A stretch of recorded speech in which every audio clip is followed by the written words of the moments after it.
Hello and welcome to this interview as part of Restaurant and Bar Design Week. I'm Harry McKinley and I'm joined by Ed Ng, co-founder of Hong Kong-based design studio AB Concept. Today we're going to be discussing Four Seasons Hong Kong, one of the studio's latest projects and, as the only hotel in the International Finance Centre, something of a Hong Kong institution.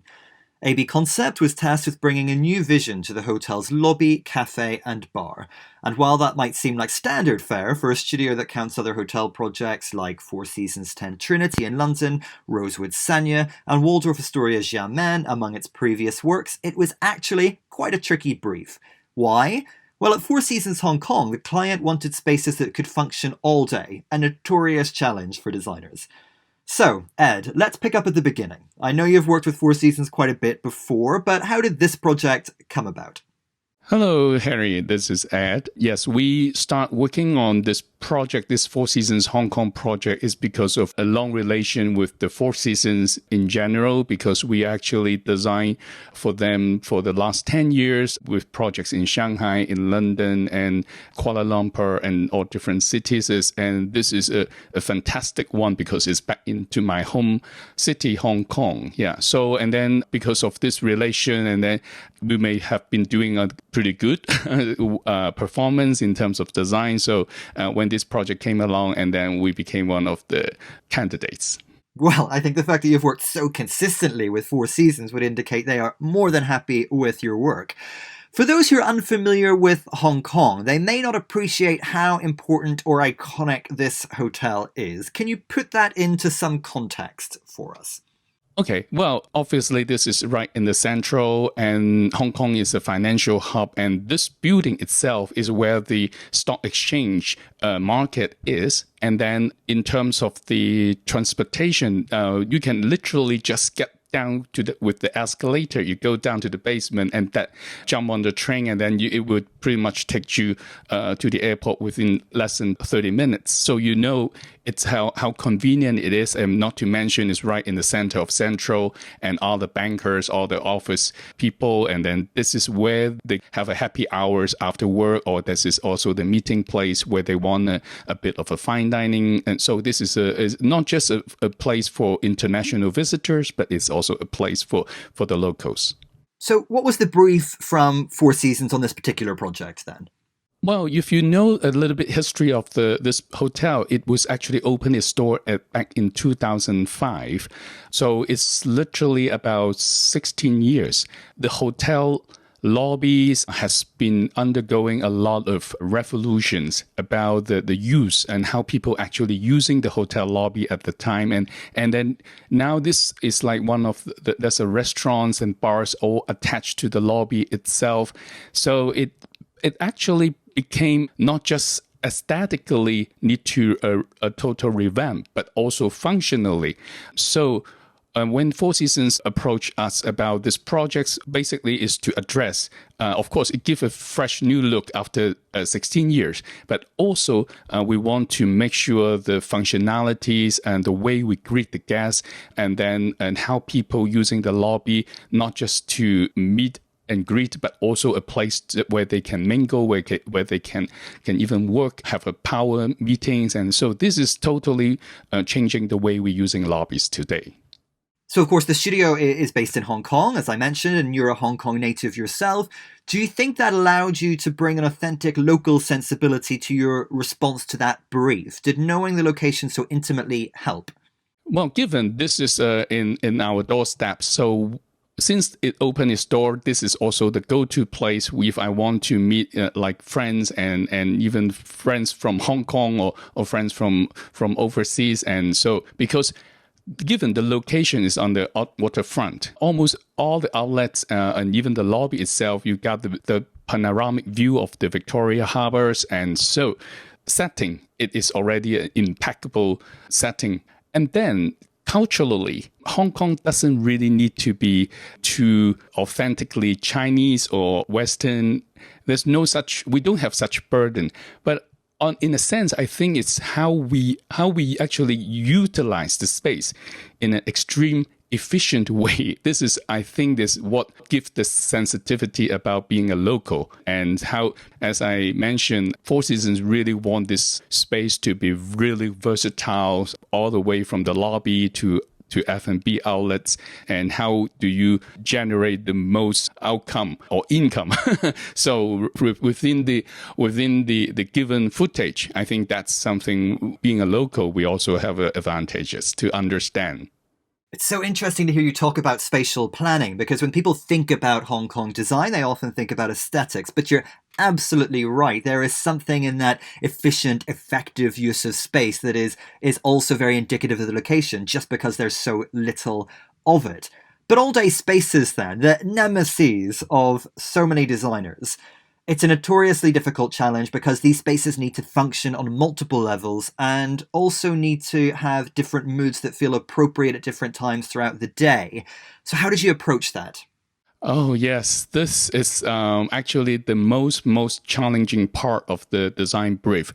And I'm sure now we have a lot of audience here is either designers or hotelier or have special interest about hospitality. We all know that when you design an F&B, especially an F&B, the vibe is everything. Like that, are you creating the right vibe? But when we first know about the brief, we actually need to design it from breakfast, not just a sit-down breakfast, but a breakfast with a selection of a buffet. And you can imagine, for Four Seasons, you cannot just be a so-so buffet. It has to be an amazing buffet. So you have a massive of choices. And so that's the one thing. And talking about the aesthetic, and if I'm designing a bar, which you can imagine it would be a little bit on the clubby side of the spectrum in terms of material. It might be a little bit more bling. But if it happens to be in a breakfast setting, then you will kind of feel like, well, I'm sitting in a very clubby space, and then I'm having my breakfast and having my scrambled eggs, and it's kind of out of place. And this space is not just about breakfast, and then it all the way evolves to the brunch, to the lunch, to the high tea, all the way to the happy hours, and then to be the destination bar at the nighttime. Basically, it's throughout the day. That's another way I want to say how Hong Kong context being efficient, it almost doesn't have a transition hours. So, but the whole space has to transit throughout the day, and they have to function in terms of the vibe, in terms of the food, in terms of the drinks. Everything is evolving throughout the day. So I think that's also like the buffet display, and then all the way you want people to be able to feel comfortable in a setting for breakfast, and then also it needs to serve as a power lunch for so many businessmen, and they come here. And then when it starts with the happy hours, you will kind of feel strange with so many food display counters. So what we do is like we have some kind of like shutters, so they can literally like lift up, and then you in the breakfast time you can actually to be able to communicate with the chef how I want my eggs to be done, and then you can literally communicate. But at the nighttime there's a door that you can close. That's somehow how we can move around the furniture and with this kind of a magic device, and then so we can create a different vibe throughout the day. Thinking about the guests then, you mentioned bankers, for example, locals, visitors, of course, but this is still a luxury property. How would you describe the Four Seasons guests? What was the demographic that you were designing for here? The interesting component about IFC is not just about office. It also has one of the most luxurious mall in the city. So you name almost all the top labels are here. So there are a lot of Thai, and then so they will come over to do the shoppings, and that's why it's not just about this well-heeled international travelers or either business or leisure, but also with the locals, and throughout the day, you will get a lot of visitors coming here. And has been always, for the last 15 years, it's really like the meeting place for the local and just for leisure. And yeah, so this is how we define the demographics about this Four Seasons. How much did you consider the lobby, bar, and cafe as one project, or did you think of them almost as independent projects, but within the same environment? For me, I feel the last more than a decade or even more, we have been totally moving away from a hotel F&B, like a hotel restaurant, that almost became a no-no, because you pretty much want to design something. Each of them has a very distinct characters. It just happened to be in a hotel environment or in hotel locations.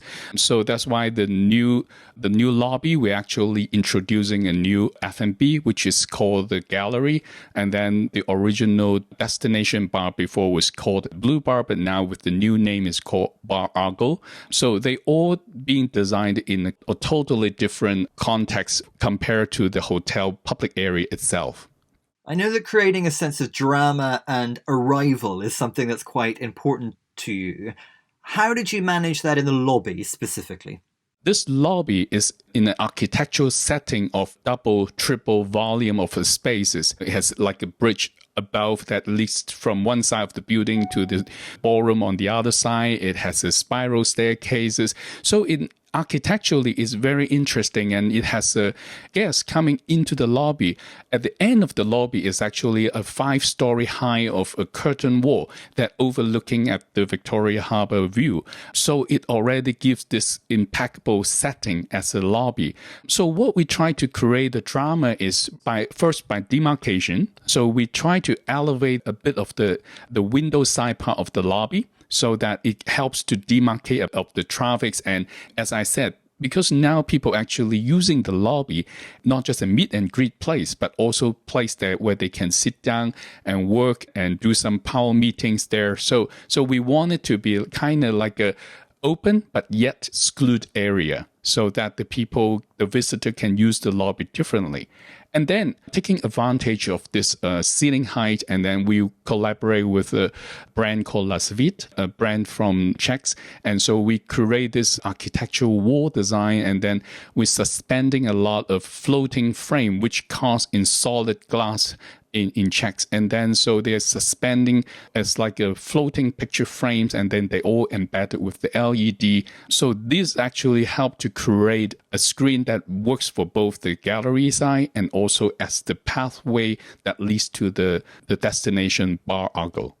So let's focus on ARGO. It's interesting because I know you've been in that bar in the past and said to yourself, if one day I was given the opportunity to redesign this place. So what did it feel like to then be given that opportunity? And did you ultimately create the vision that you thought you would back then? The Blue Bar has always been a great success for the last 16 years. And obviously, I am very much a regular goer of that bar because I love the space. One thing, even since the day when I remember I walk into that, I'm so impressed by the space and the design, of course. But then I said, well, if I can do it, because at that time the bar is actually against the window, it's on the opposite side of the space. And I kind of feel like, but the bar shouldn't be the first thing I'm going to see that. And I always feel that, okay, if I can design the bar should be in here. Because when I say here, it means that ginormous column, because actually above the Four Seasons, there's a 88th floor, like a super high-rise tower on top of us. That's the International Finance Center. So you can imagine the structure there is ginormous. So I always feel that column, because it's so big, I think it's almost like 3-meter diameter. So you can't hide it, but you just have to turn it into a feature. So I said to myself, one day if I can do this bar, I would just making it became the backdrop, became the bar itself. It should be the iconic moment for this space. This is not just a space, but the destination bar itself. So we always consider a destination bar is really like the go-to. And obviously, a destination bar is not just appealing to the visitor, to the tourist, to the international visitors, but it has to be able to appeal to the locals. Otherwise, it will not be a successful bar. So it has to be the destination where you're going to meet all the people within that demographics. There's a fabulous transition that happens in the space with revolving cylinders that's connected to that column that you mentioned. Can you tell me more about that? So I always feel this column has to be an icon. But when it comes to function, and that's the challenging part always when we design the bar, and the challenge actually double up because I cannot just design a back bar that looks like a bar in the daytime, because if I'm sitting on a breakfast context and I see all the beautiful bottles of whiskeys, rum, and gin, and then it just kind of looked out of place.